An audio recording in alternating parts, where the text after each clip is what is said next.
Hi mga Zay! So I have here the Endless Dream Focus Weightless Foundation ng Vice Cosmetics.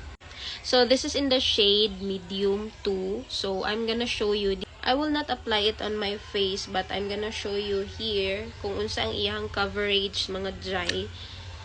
So naara siya na. And then let's see if makover ba gyud niya ning ako ang gi-write din hinga kuan sa pen.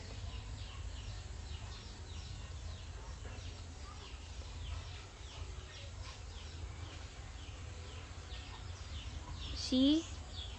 Na-cover niya mga Zay. Ayan.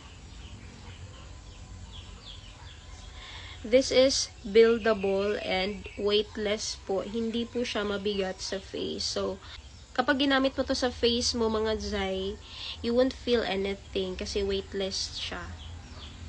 And hindi po siya sticky. See the coverage? You see the coverage mga Zay? So, if you are looking for a long-wearing foundation and lightweight na din siya at the same time at saka ang easy lang to blend, try this Dream Focus Weightless Foundation ng Vice Cosmetics. So, if you want this one,